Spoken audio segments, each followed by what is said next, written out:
शब्दों की ताकत को पहचानो, नहीं तो जिंदगी भर रोते रहोगे। गौतम बुद्ध द्वारा बताई गई कहानी। बहुत समय पहले की बात है। एक सुंदर और शांत गांव था जिसे सभी लोग शांतिपुर के नाम से जानते थे। इस गांव में एक बुद्धिमान और आदरणीय भिक्षु रहते थे जिनका नाम वासुधामा था। वे अपने ज्ञान और करुणा के लिए पूरे गांव में मशहूर थे। वासुधामा हमेशा लोगों को जीवन की सच्चाइयों और शब्दों की शक्ति के बारे में सिखाते रहते थे। एक दिन गांव के एक युवक का नाम धवल था जो अपनी कड़वी और कठोर बातों के लिए जाना जाता था। धवल को अक्सर गुस्सा आता था और वह गुस्से में आकर बिना सोचे समझे किसी को भी बुरा भला कह देता था। उसकी बातों से कई लोग आहत हो चुके थे, लेकिन उसे इस बात का कोई एहसास नहीं था।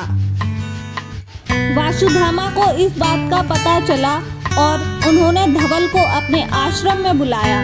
धवल के आने पर वासुधामा ने उसे मुस्कुराते हुए स्वागत किया और कहा, धवल, मैं तुम्हें एक कहानी सुनाना चाहता हूँ। धवल ने सिर हिलाते हुए कहा, हाँ गुरुजी, कृपा बताएं। वासुधामा ने कहना शुरू किया, बहुत समय पहले की बात है। एक छोटे से गांव में एक किसान रहता था। वह बहुत मेहनती और ईमानदार था। एक दिन उसके साथ एक छोटी सी घटना घटी जिससे उसका पूरा जीवन बदल गया। धवल की आंखें उत्सुकता से चमक उठी और उसने ध्यान से सुनना शुरू किया। वासुधामा ने आगे कहा, एक दिन एक किसान अपने खेत में काम कर रहा था। तभी एक राहगीर वहां से गुजरा। वह थका हुआ था। उसने किसान के खेत में लगे आम के पेड़ से आम तोड़कर खाए और वहीं पेड़ की छांव में आराम करने लगा। किसान राहगीर को अपने खेत में देखकर अपशब्द कहने लगा। जाते जाते राहगीर ने किसान से कहा, तुम्हारे शब्दों का असर तुम्हारे ही ऊपर होगा। किसान को यह बात बहुत बुरी लगी, लेकिन उसने उसे गंभीरता से नहीं लिया। समय बीतता गया और किसान की फसलें धीरे धीरे खराब होने लगी। किसान बहुत परेशान हो गया और उसने सोचा, यह सब उस राहगीर के श्राप की वजह से हो रहा है। वह राहगीर को ढूंढने निकल पड़ा।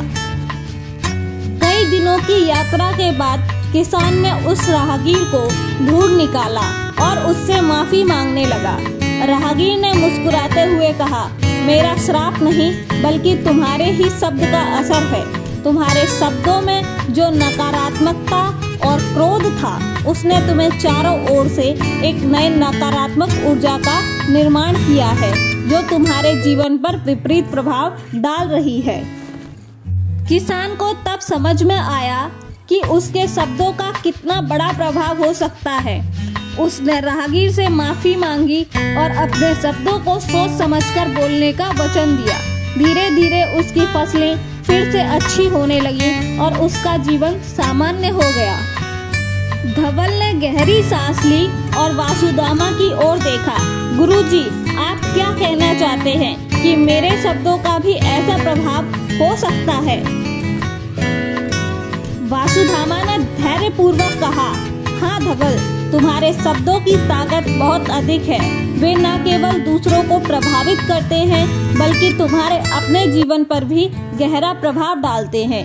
यदि तुम अपने शब्दों को सही उपयोग करो तो वे प्रेम, शांति और सकारात्मकता फैला सकते हैं, लेकिन यदि तुम उन्हें नकारात्मकता और क्रोध के साथ इस्तेमाल करो तो वे तुम्हारे और दूसरों के जीवन में कष्ट और दुख ला सकते हैं।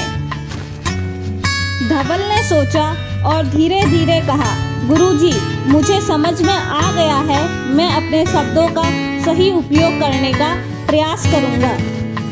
वासुधामा ने संतोषपूर्वक मुस्कुराते हुए कहा, यह तुम्हारे जीवन के लिए एक महत्वपूर्ण कदम है। धवल, याद रखो, शब्दों की ताकत अद्भुत होती है। वे लोगों के दिलों को जीत सकते हैं या तोड़ सकते हैं। उन्हें सोच समझकर और करुणा के साथ इस्तेमाल करना सीखो। धवल ने वासुधामा के पांव छूकर आशीर्वाद लिया और संकल्प किया कि वह अपने शब्दों का सदैव ध्यान रखेगा। उसने अपने गुस्से पर नियंत्रण पाने और सोच समझकर बोलने का अभ्यास शुरू किया।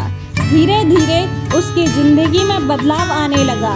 उसके संबंध सुधरने लगे और लोग उसे सम्मान और प्रेम देने लगे। वासुधामा ने धवल को देखकर गर्व महसूस किया और सोचा कि अगर हर व्यक्ति अपने शब्दों की ताकत को समझे और उनका सही उपयोग करे तो वह दुनिया कितनी भी सुंदर और शांतिपूर्ण हो सकती है। शब्दों की ताकत को पहचानकर धवल ने अपने जीवन को सकारात्मक दिशा में बदल लिया और एक नई शुरुआत की। तो दोस्तों, यह कहानी हमें यह सिखाती है कि शब्दों की ताकत अद्भुत होती है। वे केवल ध्वनि नहीं होती बल्कि उनके पीछे भावनाएं, विचार और ऊर्जा होती हैं। सही शब्द सही समय पर बोले जाएं तो वे जादू कर सकते हैं। वहीं गलत शब्द न केवल दूसरों को बल्कि खुद को भी नुकसान पहुंचा सकते हैं। इसलिए हमेशा अपने शब्दों का सोच समझकर और करुणा के साथ इस्तेमाल करना चाहिए।